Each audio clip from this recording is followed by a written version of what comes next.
Saved by the flowers, the rainbow was reborn, more glorious and more splendid than ever before. As an act of grace, the rainbow transformed the flowers into beautiful butterflies, brilliant dragonflies, and magnificently plumed birds.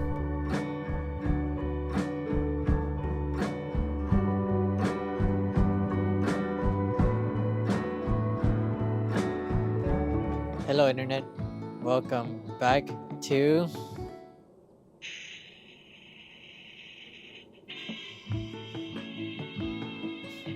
February's book review. Woo!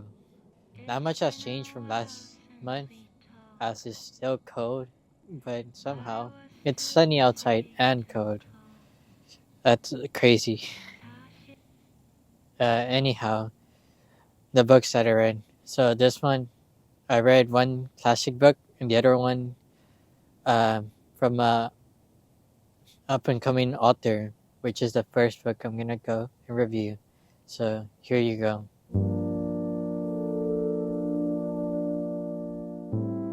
I'm Glad My Mom Died by Jeannette McCurdy, which has a very controversial title, and it's an autobiography of course, Jeannette McCurdy and her uprisings and her many experiences throughout her life.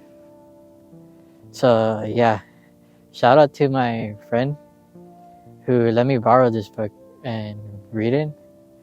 I've been having this book on my shelf for a while now, I think about like a year now, and I just been waiting for the right time to read it and really digest it. And it's been so hard to not get spoiled by, of course, like YouTube videos or any information online about the book, since it is a very popular book.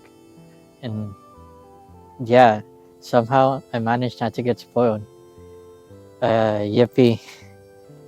Anyhow, let me actually talk about the book and what's it about. So yeah.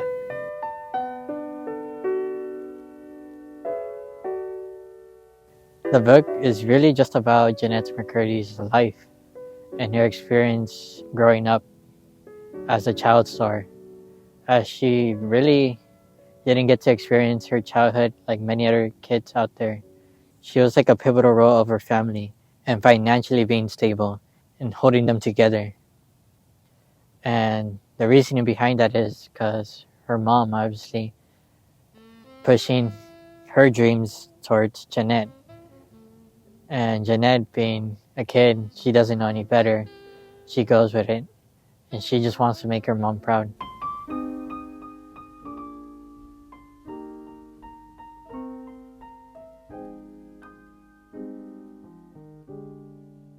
That I found the book very devastating and very tragic, as it details a lot of traumas of Jeannette McCurdy. And I find it really personal, like it's her own diary of sorts. Her experience with her mother and her whole relationship with her, and how her mother pushed upon her so many ideas and choices that she never really had growing up. She didn't really have the choice to be a child in her environment when she needed it. And one thing, spoiler alert, that is very tragic and I found so heartbreaking is that her mom pushed her to be anorexic at a young age. And so many doctors have told her that it's not good to make your daughter to be anorexic. And she ignored them, and she still went with it.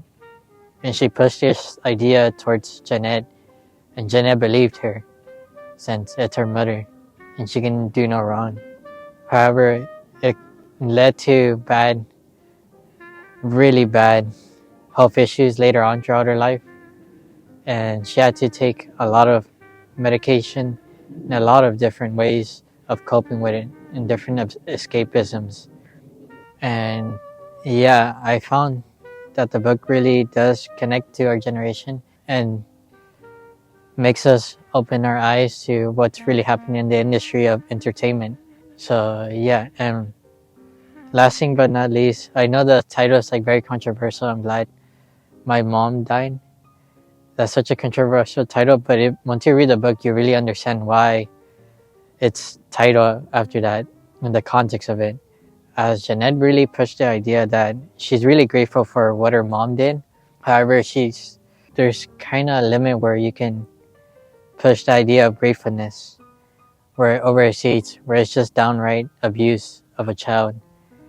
And that's where her mom crossed it.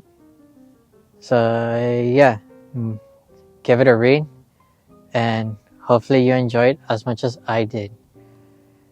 Thank you so much, and shout out to my friend who lent me it. Thank you. So yeah, next book is gonna be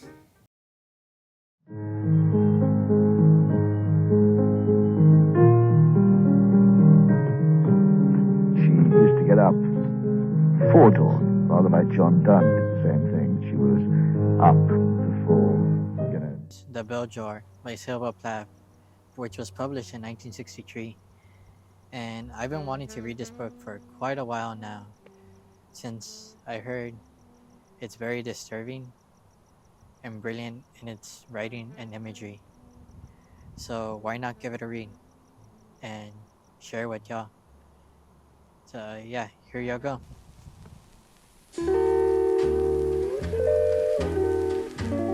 It's a coming of age story of a girl named Esther Greenwood who's in her early 20s. She wins a trip to New York for a fashion magazine. Meanwhile, in New York, she experiences the glamorized life that New York has to offer, and it's the things that people dream of experiencing. Although, for Esther Greenwood, she finds a certain sadness in this and starts to reconcile about life. Upon her return from New York to her hometown, she starts to think about it more, and her world starts becoming flawed as she descends into a state of madness. Will she recover from this illness that bewitched her? That's for you, the reader, to find out.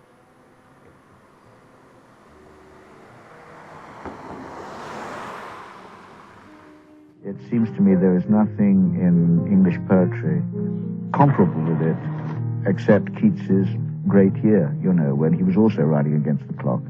The stuff was pouring out of him, but it wasn't pouring in some unformed lava-like way. It was highly, highly disciplined and skillful. The book is quite melancholy in its writing and imagery, for Sylvia Plath really does paint a really disturbing image of the human mind, most especially her own mind, where it's really based on her and her descent into madness, as this book is a semi-autobiography of her. So yeah, little fun fact for you people out there. And let me speak about the writing, since I really enjoyed the writing. I felt like it had really two meanings to it.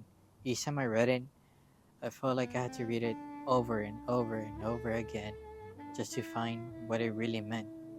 And one personal image that I remember the most, and mostly everyone remembers about the bell jar, it's obviously the bell jar metaphor. But for me, it was the fig tree metaphor. It meant so much more, for it really does paint a beautiful image of life kind of functions in a way of choices. How a fig tree represents many choices within life, and each branch represents a choice that we must make, and it leads to that life. And if we don't make any choices, the whole fig tree just falls apart. So yeah, I thought that was beautifully captured by Sylvia Plath, and that's one image I'll be for sure to always look back onto when I think about making a choice. So yeah. Oh. And another thing was it talked about mental health and the expectations of society that it has, most especially against women during the 1960s and even our modern age. It really still connects to it, and how women are kind of portrayed in a way to fit into society's role, in that they must become housewives and must become a certain way, unlike men who don't hold that responsibility that women hold. And Sylvia Plath really does embody that, because she is a poet more than the image that society paints of women. She chose a different path that many others didn't, and what society didn't expect of her. That is a poet.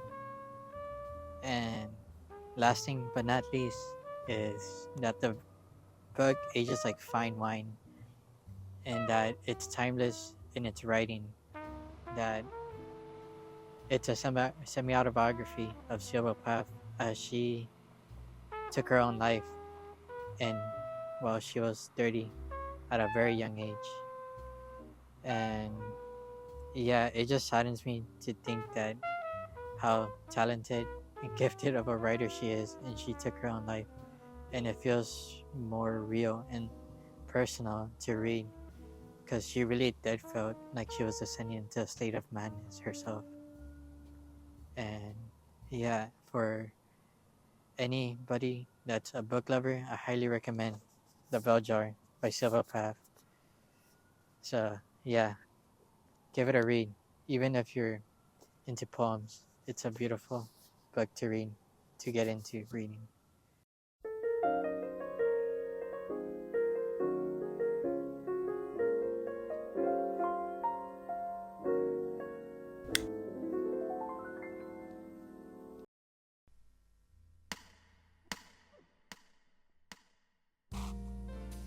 Okay.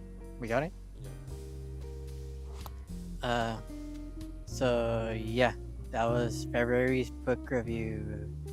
Give the books that are reviewed this month a read. I'm Glad My Mom Died by Jeannette McCurdy, and The Bell Jar by Sylvia Plath. Both are timeless in their own way, and both talk about mental health. So yeah, give it a read, and hopefully y'all enjoy it as much as I did. And leave your thoughts down below in the comments. So yeah, and that's pretty much it. Thank you so freaking much for watching the video, and see y'all later, alligators.